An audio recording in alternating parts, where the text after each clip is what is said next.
The envelope landed in front of me with a dull slap, as if someone had just tossed away yesterday's trash. My name, Octavia Blake, was stamped across it in cold, mechanical type. Clara leaned back in her chair, arms crossed, her voice slicing the air. "It's over, Octavia. You were never meant for leadership. You were just the one who cleaned up the mess." I forced my fingers to open the envelope. Though my body felt frozen, the words swam before my eyes. But one line cut sharper than the rest. Effective immediately. Your employment is terminated, and at the bottom, the signature I could never have prepared myself for. Clara Blake, CEO, my sister, my own blood. She was 43 now, only 3 years older than me. But in this moment, she seemed decades removed from the girl who once braided my hair before school. Clara had sworn, when we were children, that we would always protect each other. That promise rang in my ears as I stared at the ink she had used to erase me. And it makes me wonder, do you have any good memories with your siblings? A small moment from childhood that still lives inside you, even years later? Maybe it was a secret you shared, or a promise whispered when no one else was listening. I'd love to know too. Where are you watching this story from right now? If you want more stories about family, betrayal, and unexpected justice, don't forget to hit like and subscribe, because this story doesn't end here. It only begins. I am 40 years old. For 22 of those years, I poured everything into Blake Industries. Sleepless nights, canceled vacations, missed birthdays. I became the architect of its compliance systems, the one who held the company together when lawsuits threatened to crack it apart. Even after Father's funeral, while Clara delivered a polished speech to the cameras, I sat in a boardroom drafting emergency policies that kept the company from collapse. And Clara? She had been the golden child, the one who charmed investors at dinners and smiled in glossy magazine spreads. She basked in applause while I carried the weight of the company in silence. What stunned me more than her betrayal was the room itself. 12 board members sat like statues, eyes locked on their notes, not one daring to acknowledge what had just happened. The silence wasn't loyalty to her. It was choreography. This had been staged. My sister may have signed the order, but the rest had sharpened the knife. I held the letter in my hands, disbelief crushing my chest. Clara's childhood promise whispered back, "We'll always protect each other." Now? Those words mocked me. In this room of family portraits and polished glass, I wasn't her sister anymore. I was her casualty. I didn't argue. I didn't shout. I simply folded the letter back into its envelope and stood. My chair scraped against the polished floor with a sound that felt louder than any words I could have spoken. Not a single person at the table lifted their eyes. The silence was suffocating, and for a moment I thought I might choke on it. I turned and walked toward the door, my heels echoing in the boardroom like a funeral march. Just outside, the hallway stretched long and gleaming, lined with portraits of our father at every stage of his life, shaking hands with governors, cutting ribbons at factories, holding me and Clara as children at the company's first family gala. His presence loomed from every frame, and yet in that moment, I felt further from him than ever. The largest portrait hung directly above the exit. Father in his late 50s, eyes steady, mouth set in that determined half-smile that told the world he was unshakable. I had spent years trying to be that same anchor for the company, holding it together when everything threatened to fall apart. And now, under his gaze, I felt like I had failed, not just him, but myself. As I passed beneath the portrait, I could almost hear his voice, low and steady, the way he used to sound when teaching us at the dinner table. "Family stands together. That's how the company stands strong." The words stabbed through me, a cruel reminder of how far we had strayed from his vision. Clara, my own sister, had put her name on the page that cast me out. We were no longer standing together. We were tearing each other down. I lowered my eyes, wishing no one would see me. But fate is never that kind. At the end of the corridor, a young employee, barely in his 20s, someone I'd once mentored through his first compliance audit, froze when he saw me. His expression wasn't shock, or anger, or even confusion. It was pity. Pure, unfiltered pity. He didn't mean harm, I knew that. But the look in his eyes burned hotter than Clara's words ever could. To him, I wasn't the architect who had saved the company from 2 major lawsuits. I wasn't the woman who had rewritten entire compliance frameworks overnight so Blake Industries wouldn't be fined into oblivion. I was just a fallen figure, a discarded leader stripped of dignity by her own blood. I straightened my shoulders, but the weight of his gaze was unbearable. In that fleeting second, I wanted to vanish. Pride had been my shield for years, and now it cracked in the presence of a junior employee who probably hadn't even been born when I first walked into this building. I nodded to him, a gesture meant to hold some scrap of grace, but my throat tightened as I did. The humiliation was layered. It wasn't only being fired, it was being diminished in the eyes of the people I had once inspired. It was realizing that my private family betrayal had instantly become public spectacle. That everyone in the building would whisper, "Her own sister fired her." I had become a story they would tell in break rooms, a cautionary tale passed between interns and assistants. I walked past the young man without another word, holding my head high, though every step felt heavier than the last. Behind me, the boardroom door closed with a heavy click, sealing me out of the world I had built. Ahead of me, Father's portrait seemed to follow with his steady gaze, as if asking the question I was too ashamed to answer. Had I let him down? Or had Clara? I didn't know. All I knew was that humiliation burned hotter than grief. And in that burn, something inside me began to harden. I drove without thinking, the city lights blurring into streaks against the windshield. My hands gripped the steering wheel until my knuckles turned white.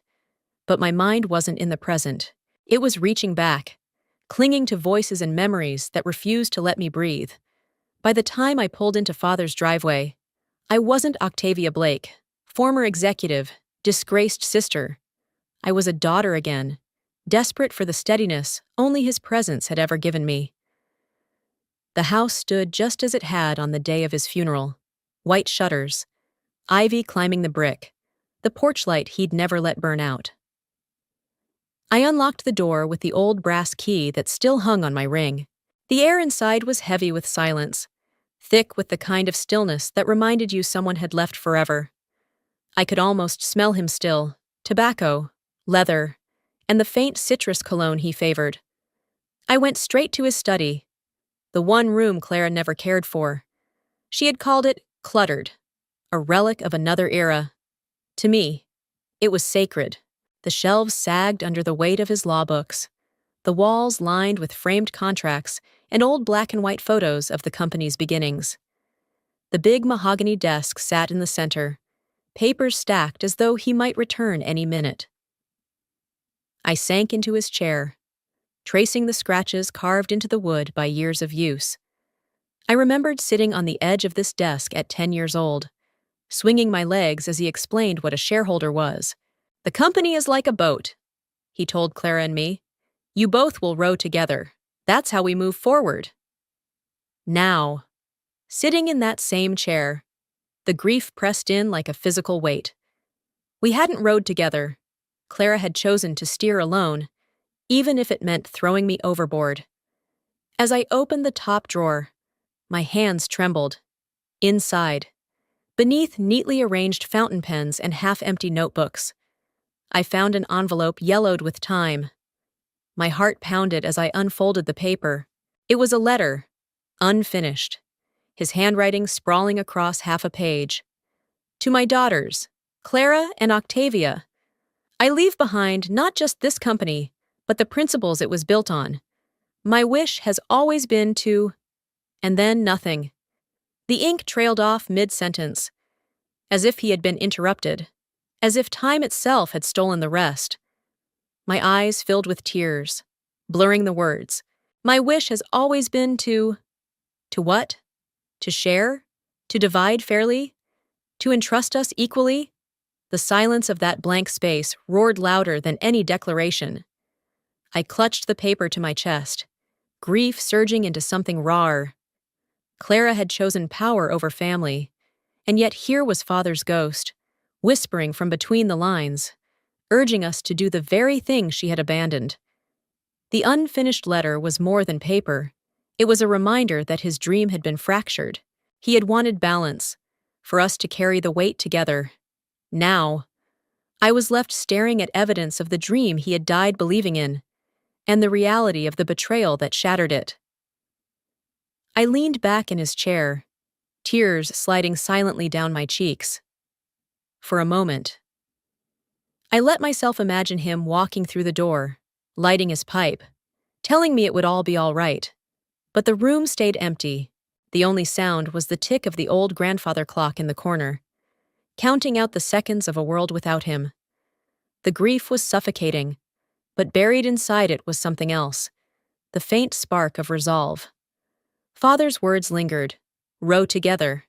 If Clara refused, then I would row alone, and maybe, just maybe, I would row us both to the truth he had left unfinished. The letter stayed folded in my bag as I left Father's study. Its unfinished sentence clung to me like a shadow, refusing to let me rest. I couldn't stop hearing the words. My wish has always been to... What had he meant to say? Divide the company equally? Protect us both? Or warn me of something I had yet to discover? The next morning, I found myself drawn back into the city, not to the office I no longer belonged to, but to the private club where Father used to meet business associates. The place smelled of cedar and old bourbon, the same as it had when I was a child sneaking in to deliver him forgotten files. A few heads turned when I entered, some curious, some pitying. Word traveled fast. The daughter fired by her own sister. In the corner sat Henry Mallory, one of Father's oldest allies and one of Blake Industries' longest-standing shareholders. His hair was white now, his frame frail, but his eyes were sharp as ever. When he motioned me over, I felt both relief and unease. "Octavia," he said, his voice gravelly but steady. "You look too much like your father when he carried the weight of this place." He gestured to the chair across from him. "Sit."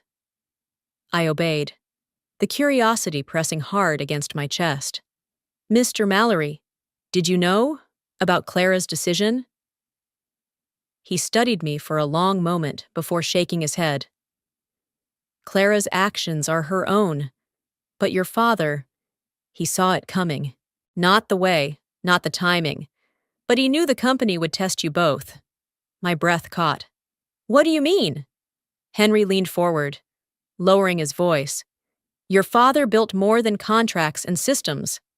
Octavia, he built trust, real trust, with people who owed him their livelihoods, farmers whose land he saved, suppliers he paid when no one else would, investors he carried through the storms.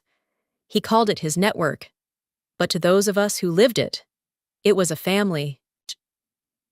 A flicker of memory surfaced, Clara rolling her eyes at Father's generosity, whispering to me once, "He's too soft, too trusting. That's why he'll never be as sharp as he needs to be." At the time, I defended him. Now, I wondered if she had been right, or if his trust had been something more deliberate, something stronger than we realized. "Are you saying he left me something more than just that letter?" I asked, suspicion rising in my throat. Henry's gaze didn't waver. "He left you people, quiet ones, but loyal, men and women who remember the debts they owe. He called us together once, years ago, told us that when the time came, we'd know who to stand with." The room seemed to tilt slightly under me. "And when is that time?" Henry's lips curled into the faintest of smiles. "It's now. Your sister has the title, but you carry his legacy, and legacy carries power." I shook my head, torn between wonder and doubt. "You expect me to believe that a group of old favors can stand against Clara and the board? They're united, calculated, they planned this." Henry reached into his pocket and set a worn leather notebook on the table. Your father left us more than favors. He left us instructions, names, numbers, enough to turn the tide when needed. He trusted you would know what to do.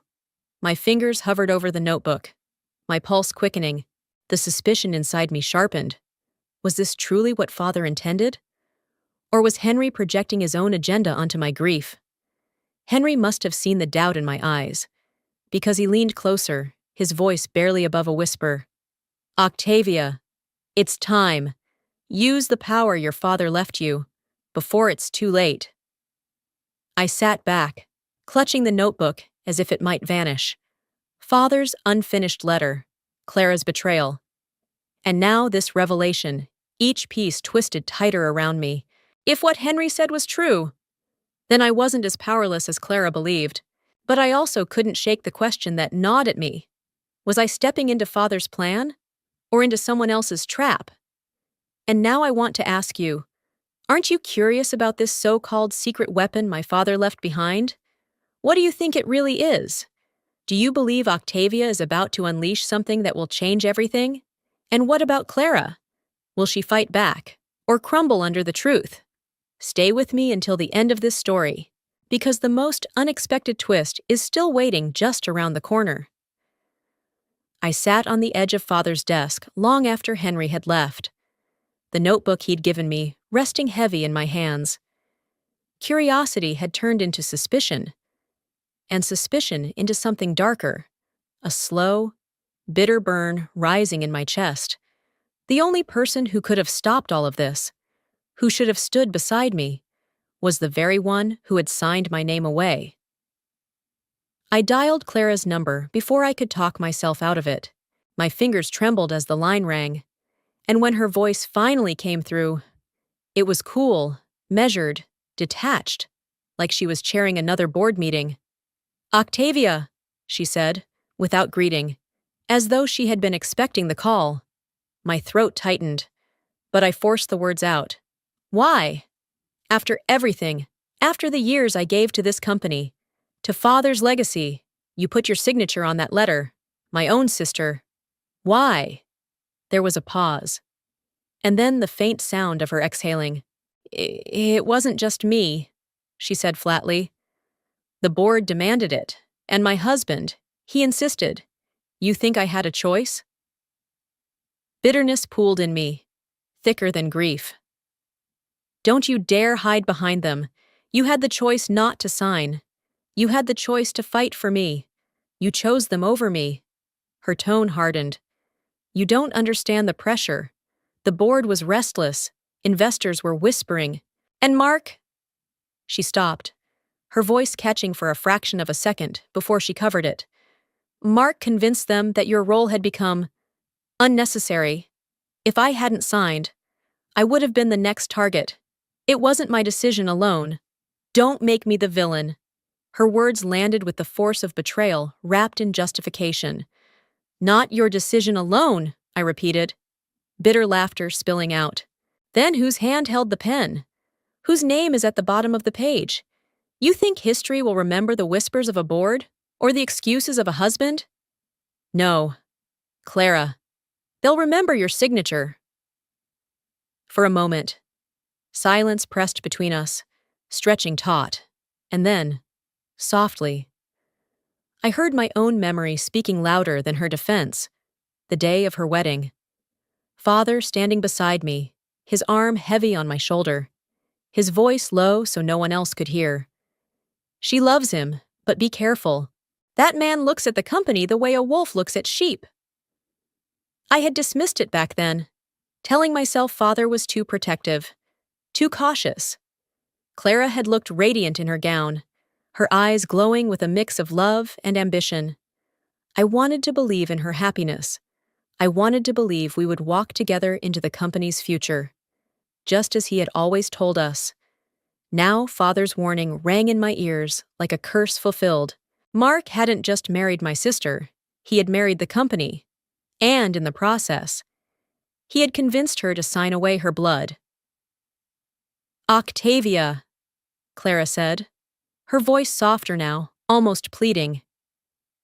You think I wanted this? You think I wanted to watch you walk out humiliated?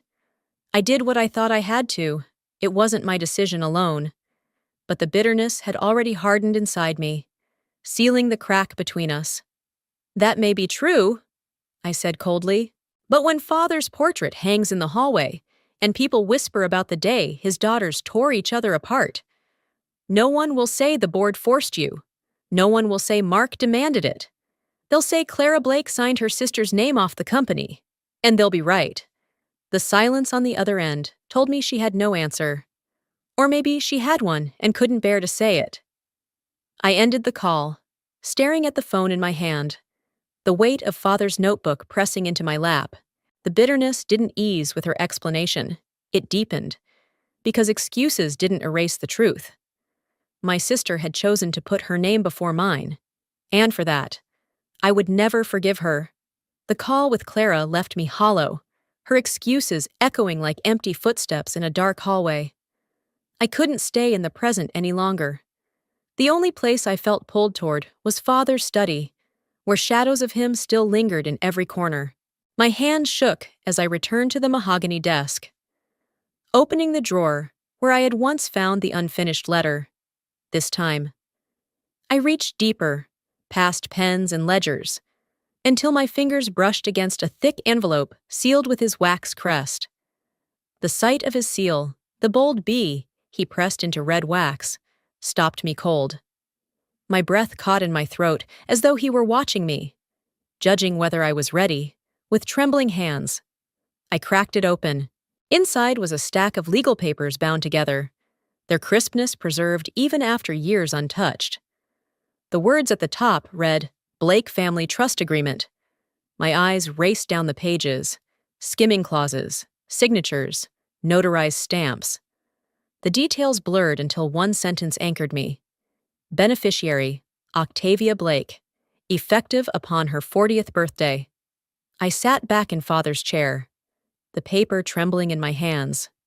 This week, it was this very week, he had tied the trust not to his death, not to Clara's decisions, but to my age, as if he had known I would need it now, at this exact moment, when my back was against the wall and the family legacy was crumbling under my sister's hand. Awe flooded me first, an overwhelming surge that he had seen further than I ever imagined.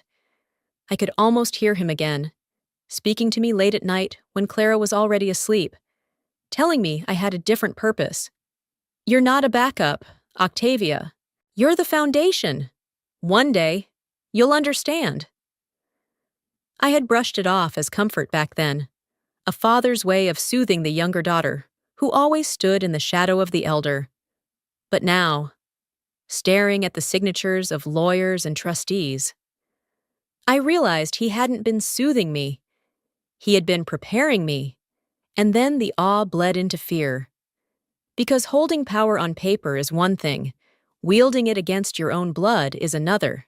What would it mean to stand against Clara, not just as her sister, but as her superior? What would it do to whatever fragile thread of family we still had left? The legal language was unyielding. The trust owned a controlling share of Blake Industries. And effective this week. It belonged to me. The board Clara leaned on. The investors she charmed. None of them outweighed this. I had the ability to unseat her, to undo everything she thought she had secured. I closed my eyes, remembering Father's voice on the night of his last birthday, when he had pulled me aside after the toast. Clara shines, Octavia. She always has. But shine isn't structure. You are the one who keeps things standing. Don't ever forget. You're not a spare part. You are the foundation. The words had warmed me then. Now, they felt heavy, almost unbearable. Being the foundation meant carrying the weight of both the company and the family. Even when the family betrayed me, I pressed the envelope to my chest, the papers crinkling under the force of my grip. Awe and fear wrestled inside me. Gratitude that Father had believed in me enough to entrust this power, and terror at what it would cost to use it. For years, I had carried Blake Industries on my back in silence. Now I held in my hands the means to make that role official. But the question lingered, sharp and unrelenting. Would taking control honor Father's dream, or destroy what little was left of our family? The trust papers lay on my desk like a loaded weapon. I had spent the night staring at them, the ink almost glowing under the lamplight, until the fear that had gripped me gave way to something sharper. Resolve. Father hadn't left me this power so I could tremble over it. He had left it so I could use it. By morning, I was sitting in a quiet back room of the same club where I had met Henry Mallory. The air smelled of pipe smoke and polished wood, and the curtains were drawn tight to keep curious eyes away. Around the table sat men and women I had known only from passing introductions. Names Father had mentioned over the years, with a peculiar reverence. Now I saw them not as distant associates, but as the alliance he had trusted to stand with me when the time came. Henry cleared his throat. "Ah, Octavia! They're here because of him and because of you." The faces around me nodded. There was Mrs. Alder, whose factory Father had saved from foreclosure in the 90s. Mr. Ruiz, who once ran our shipping lines when everyone else refused. Even old Ms. Chen, who had loaned Father money when Blake Industries was just a dream. They weren't just shareholders. They were pieces of Father's history, threads in a web of loyalty he had woven long before Clara and I ever took our seats at the board. I felt the weight of their eyes, the unspoken expectation that I would carry what Father began. For the first time in days, my spine straightened with purpose. "I won't let what he built collapse under Clara's carelessness," I told them, my voice steadier than I expected. "She believes she can sign me out of the company, but she doesn't realize what he put in place. With your support, I can confront her and the board and reclaim what belongs to our family." A murmur of agreement swept the room. Determination surged inside me, no longer a flicker but a flame. Yet amid the nods, one voice cut through. It was Mr. Ruiz, his tone grave. "Octavia, you need to understand. Clara will not wait for you to act. She knows you. She knows your strength. She'll strike before you're ready. Her side will move first." The warning sent a chill through me, though I refused to show it. I had grown up hearing variations of that same phrase whispered about Father. Too trusting, too slow to strike back. Even Clara herself had once laughed about it. I could still picture her as a teenager, rolling her eyes during one of Father's lectures about fairness. "He's too soft. Octavia. That's why people take advantage, and one day, he'll regret it." Back then, I had defended him, insisting that his trust was his strength. But now, with Ruiz's words hanging in the air, I felt the sting of her mockery again. Perhaps she had been right in one sense. Trust without preparation could be dangerous. But Father hadn't been naive. He had been strategic, planting allies like seeds that now bloomed at my side. I looked around the table, meeting each pair of eyes. If Clara plans to strike first, then we don't flinch. We stay ready. We remind her that trust doesn't mean weakness. It means I am not alone, and neither is Blake Industries. A silence settled, not of doubt, but of unity. Henry slid a ledger toward me, filled with notes Father had kept, shares, voting blocks, back channels. My hands rested on it firmly. For years, Clara had painted me as the one who followed, the one who cleaned up. Now, I was preparing to lead. Determination coiled inside me like steel. Clara had underestimated me, just as she had underestimated Father. She thought power came from charm, from handshakes at galas. But true power, the kind Father left, came from loyalty, from legacy, from the quiet strength to endure, and then to act. I would not wait for her strike. This time, I would be ready. The invitation arrived in the middle of the afternoon, delivered not by email, but in Clara's own handwriting on a heavy cream card. "Dinner tonight, just us. Let's talk." For a long while, I stared at the words, suspicion and longing pulling me in opposite directions. After everything, the humiliation, the silence, the betrayal, I should have thrown it away. But a part of me, the younger sister who still remembered braids before school and whispered promises, wanted to believe there was something left worth saving. That evening, I walked into her home. The house was warm, the table set with our mother's old china, the one Clara had insisted on keeping after the estate was divided. Candlelight flickered, casting soft shadows on the walls, and for a moment, the sharp edges of our conflict dulled. Clara greeted me with a tired smile. Not the smug confidence she wore in boardrooms, but something closer to the sister I had once known. "Octavia," she said softly, pulling me into a brief embrace. "I'm sorry. I know things have gone too far. I don't want us to be enemies. We can fix this." Her words cracked something inside me. I wanted to push back, to remind her of the letter she had signed, the silence of the boardroom, the pity in the young employee's eyes. But instead, I found myself lowering my guard. "You mean it?" I asked, almost whispering. She nodded, her eyes glistening as she reached for my hand. "Father wanted us to run the company together. I lost sight of that. I thought I was protecting myself, but I was wrong. Let me make it right." Hope flickered, tentative and fragile. I let myself imagine, just for a moment, that this dinner might be the turning point, that perhaps the bond of blood could still outweigh the poison of power. The memory of our mother's funeral rushed back, how Clara and I had clung to each other outside the chapel, tears staining our black dresses, promising we would never let grief divide us. That vow had felt unbreakable then, sitting across from her now. I wanted so badly to believe it still could be. The meal passed with laughter, cautious but real. She asked about my work, my memories, even mentioned how Father's old lessons still echoed in her mind. I almost believed her. I almost believed us. But later that night, as I left the house, Henry called. His voice was urgent. "Octavia, do not mistake kindness for surrender. While you were at dinner, Clara's husband was on the phone. He's been working every connection he has, trying to sway the undecided votes before the board meeting." The words hit me like ice water. My steps faltered on Clara's driveway, the glow of her warm kitchen window still behind me. The hope I had nursed all evening shriveled instantly. Of course, it hadn't been reconciliation. It had been a stall, a distraction, her way of keeping me close and calm while her husband maneuvered in the shadows. My sister's tears, her promises, the china on the table. It had all been theater. Betrayal burned through me, sharper than the first time, at least when she had signed the letter. She had been open about her intent. This was worse.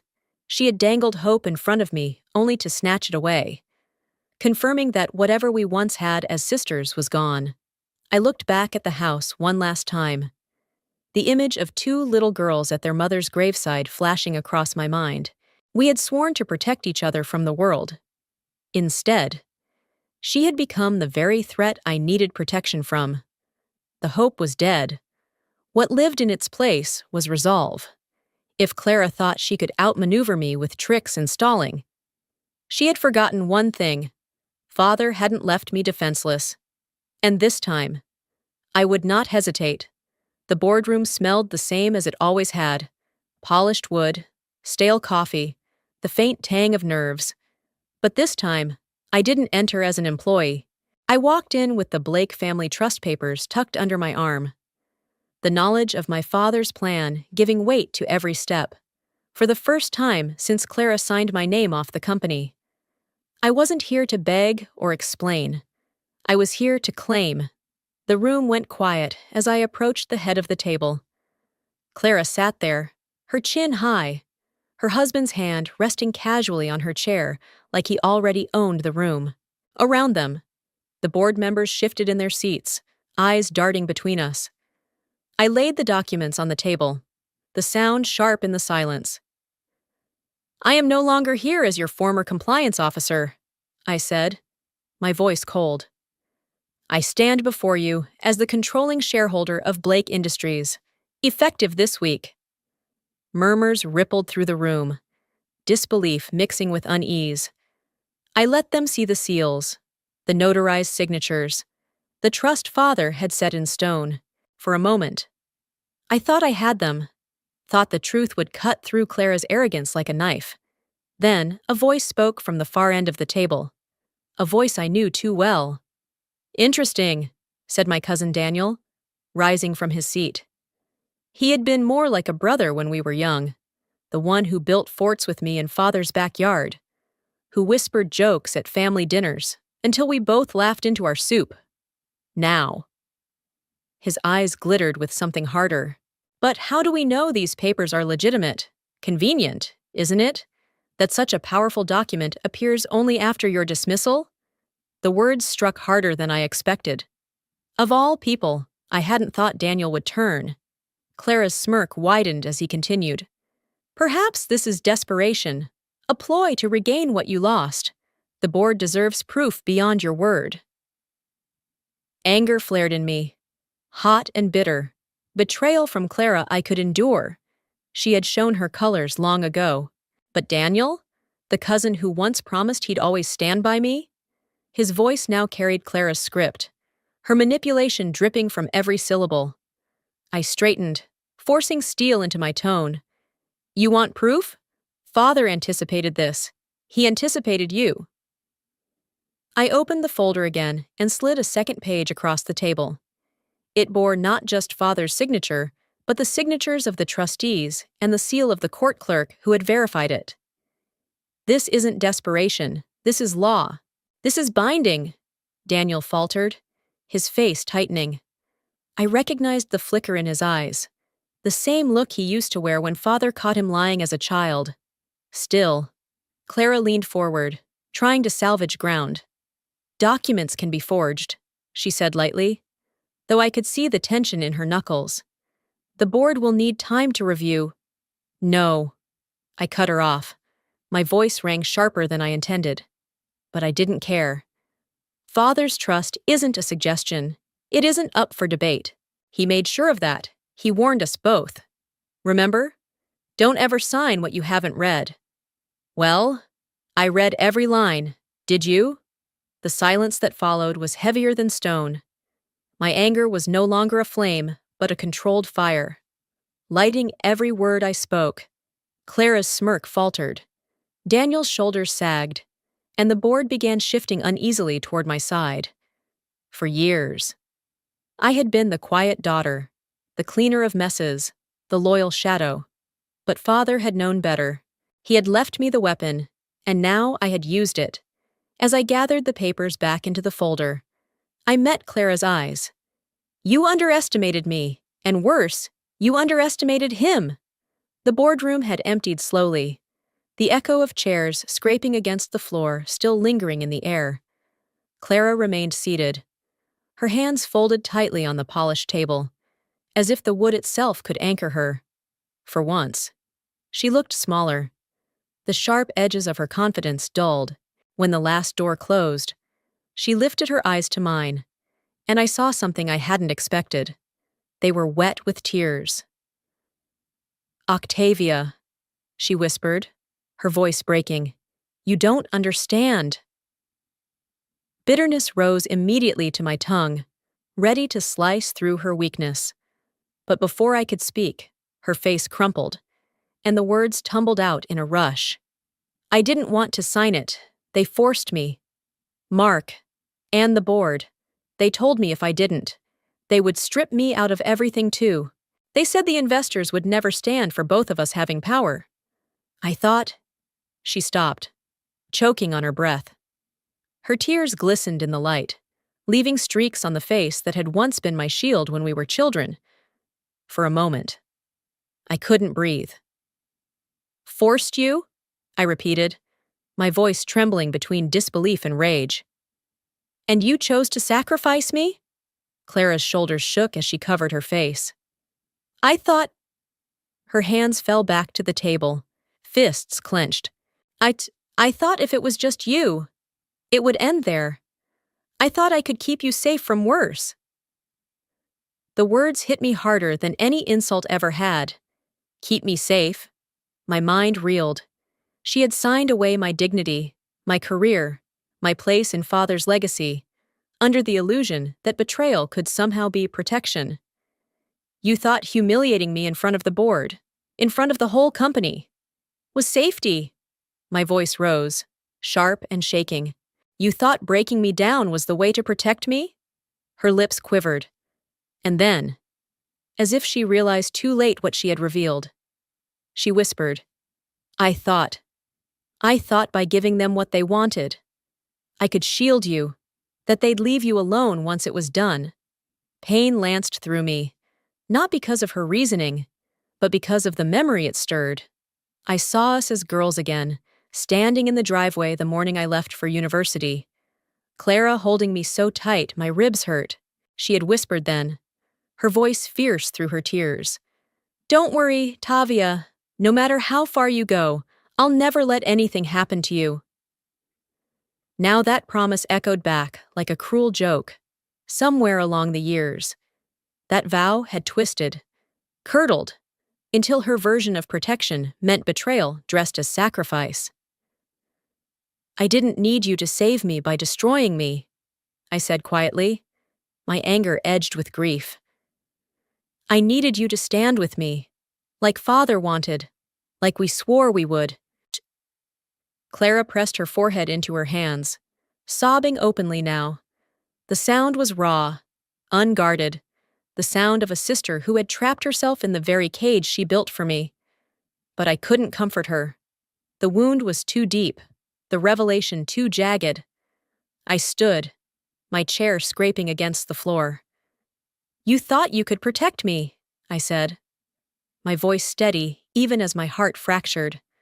But all you did was prove them right, that we would tear each other apart. And now, Clara, I don't know if there's anything left between us to save.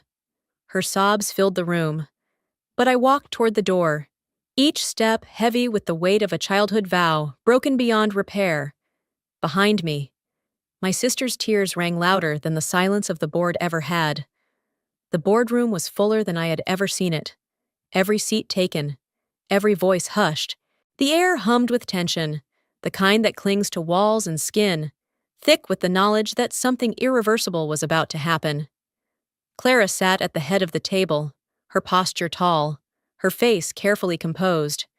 To anyone else, she might have looked unshakable, but I had grown up with her. I knew the way her fingers tapped against her chair meant fear was eating her alive. Henry Mallory cleared his throat and began the roll call. One by one, the votes were cast. The sound of each aye or nay dropping like stones into still water. For weeks I had prepared for this moment, stitching together the network Father had left me, binding them with the same loyalty he had once earned. Now those voices rose in my favor, steady, deliberate. Alder, Henry called. Aye. Ruiz. Aye. Chen. Aye. Each word tightened the noose around Clara's position, and though victory surged through me, it wasn't clean. Every vote reminded me of the chasm between us, of the years we could have spent standing side by side, rowing together as Father had wanted. Instead, here we were, sisters, turned into adversaries. When Henry called Mark's name, the room fell into a silence so sharp it cut. Clara's husband, her greatest defender, leaned back in his chair, arms folded. I braced for the sting of his inevitable nay. But then, with a casual shrug that chilled the room, he said, I abstain. The gasp that rippled through the board was louder than any vote that had come before. Clara's head snapped toward him, disbelief flooding her face. For the first time in years, she looked undone, abandoned not by strangers or colleagues, but by the man she had sacrificed me to please. Anger flared inside me at his cruelty, but it mingled with something softer. Sorrow, because I saw, in Clara's eyes, the fracture of realization She had destroyed her sister to protect her marriage, only to be discarded by the very man she had chosen over me. The votes concluded, and the decision was final. Clara Blake was removed as CEO of Blake Industries. By the time the tally was read aloud, the outcome had been clear for minutes, but hearing the words struck with finality. I rose slowly, every eye in the room fixed on me. Triumph coursed through my veins, undeniable and deserved.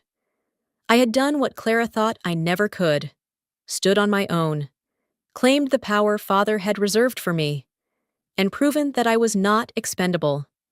And yet, sorrow shadowed every heartbeat, because Father's words returned to me, as vivid as the night he first spoke them. The ones inside your home can hurt you deeper than anyone outside it. I hadn't understood him then.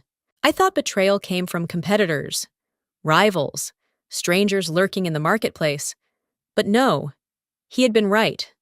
It was Clara's hand, her pen, her choices. It was her husband's cold betrayal. It was family that had driven the blade. The boardroom erupted into murmurs, the machinery of business already moving forward. But I barely heard them. My eyes lingered on Clara, who sat frozen, her shoulders collapsing inward. For all her bravado, she looked like the girl I once hugged in the driveway before leaving for university. Fragile, desperate, afraid of being left behind. I wanted to feel only triumph. Instead, what I felt was heavier, messier. Victory had come, but it had cost me the bond I once believed unbreakable. As I gathered Father's trust papers, I whispered under my breath, "We could have done this together, Clara, but you chose otherwise." And as I left the room, Father's words echoed once more, a truth I could no longer deny. The deepest wounds always come from those closest to you. The boardroom was silent when I rose to speak. The trust documents lay open before me, the ink of Father's signature bold as though he were still guiding my hand. Clara sat across the table, her face pale, her shoulders tight with defiance, or maybe fear, for once. I didn't hesitate. "You didn't just sign a letter to remove me from my post," I said, my voice steady, resonant. "You signed the death of something far greater, our bond as sisters." The words hung in the air, heavier than any motion or vote. Clara flinched, and I felt no satisfaction in it, only the weight of truth. I took a breath, then turned to the board. Blake Industries will not collapse under this feud.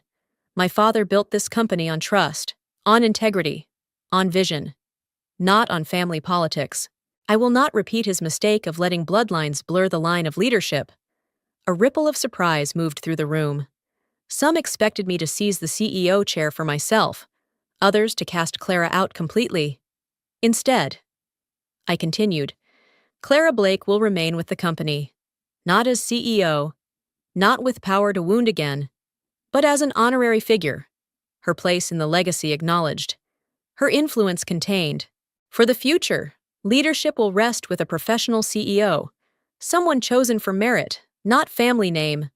Gasps followed. Clara's eyes widened, confusion cutting through her shame. She had expected banishment. Instead, I gave her something worse, a place of honor that was only symbolic, a reminder every day of the power she lost. Inside me, liberation surged. I wasn't bound to revenge anymore. I wasn't chasing her approval or her downfall. I had broken free from both. Yet with that freedom came melancholy. The ache of knowing nothing would ever restore what once was. Later, when the board had dispersed and the building fell into hushed quiet, I returned to Father's study. The scent of leather and paper still lingered, as if he had only just stepped out. On the shelf sat the old family photograph. Mother, Father, Clara, and me, frozen in a smile that had once seemed unshakable. I lifted the frame, running my thumb across the glass. For a long moment, I couldn't move, torn between grief and relief. Then, slowly, I opened the frame and slipped a strip of paper behind the glass, obscuring Clara's face.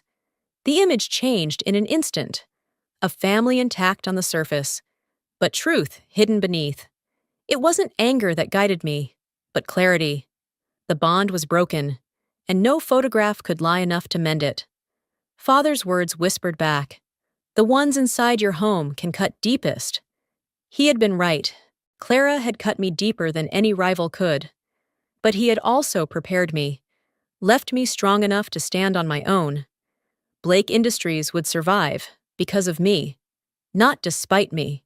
The company had been saved, but my sisterhood? That was a chapter closed forever.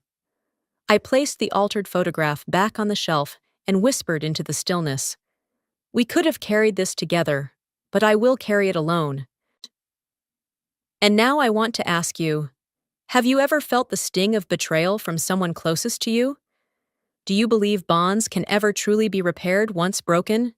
Share your thoughts in the comments. I'd love to hear your stories. If this journey resonated with you, tap the like button, share it with someone who might need it, and don't forget to subscribe for more stories like this one. Because sometimes, the hardest truths come not from strangers, but from our own family.